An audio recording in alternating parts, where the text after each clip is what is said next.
the devotional that I may know him, the lowliest service done for Jesus is the greatest honor mortals can enjoy. Think about that. What is the greatest honor mortals can enjoy?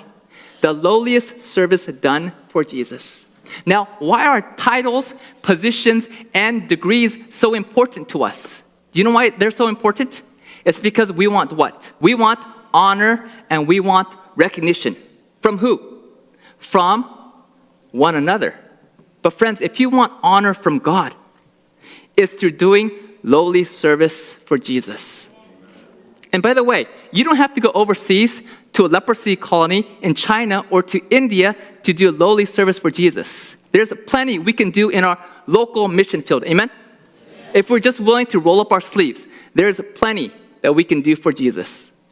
So this one lady comes by each day to drop off food, and this is another grandmother that lives there in the same building. In James chapter 1, verse 27, it says, "Pure and undefiled religion before God and the Father is this, to visit orphans and widows in their trouble and to keep oneself unspotted from the world." Jesus said, "As you have done it to the least of these, you have done it to me." Now, here's a close-up picture of that leper. The lepers are all handicapped in one way or another. This leper grandpa happens to be blind. In Bible times, of all diseases, leprosy was the most dreaded because of its incurable and contagious character and its horrible effect upon its victims. My wife and I were blessed to work together with a team of very committed national workers who would serve the lepers in a variety of ways. As you can imagine, if you have missing limbs and fingers and toes, there's only so much that you can do for yourself. And we were so inspired by these dedicated national workers, these missionaries. They would try to live by the golden rule, do unto others as you would want others to do unto you. The girl in the picture, her name is Yang Mong, and in her testimony, she would share, what if I had grandparents who were lepers? What would I want others to do for my grandparents? And it is with that kind of a spirit that she serves the lepers every day.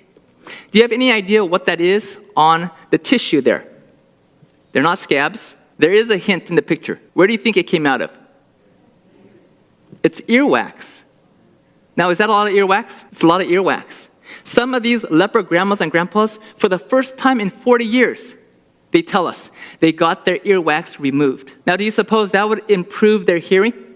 Significantly. It's actually a lot of fun to do this. My wife and I will sometimes argue about who gets to do it. So the volunteers, the missionaries, they'll go into the living quarters and they'll clean their rooms from time to time.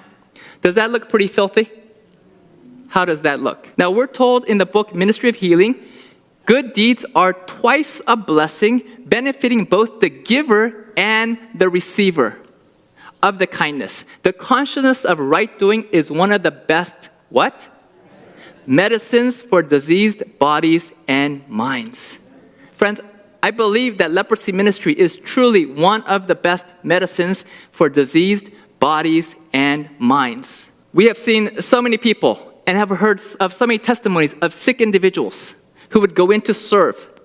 And as they would forget about themselves, focusing on these sick patients, how they would experience healing for body and for mind. It goes on to say, on the next page of Ministry of Healing, it says, if those who are suffering from ill health would forget self in their interest for others, if they would fulfill the Lord's command to minister to those more needy than themselves, they would realize the truthfulness of the prophetic promise. Then shall thy light break forth as the morning, and thine health shall spring forth speedily. Now, the promise that I have underlined on the screen, do you have any idea where this promise comes from? Yes, it comes from Isaiah 58. God says, is this not the fast that I have chosen? To loose the bonds of wickedness, to undo the heavy burdens, to let the oppressed go free, and that you break every yoke? Is it not to share your bread with the hungry, that you bring to your house the poor who are cast out?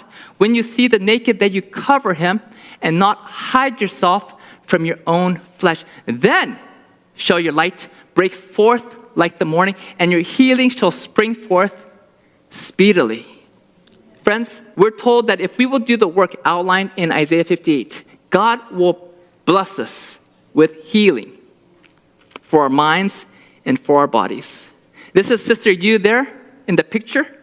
And she was suffering from very, very poor health. She had severe stomach issues. She saw a number of doctors. They could not figure out what was going on. And she felt like she was dying. She lost 20 kilograms in a very short amount of time. That would be close to 40 pounds.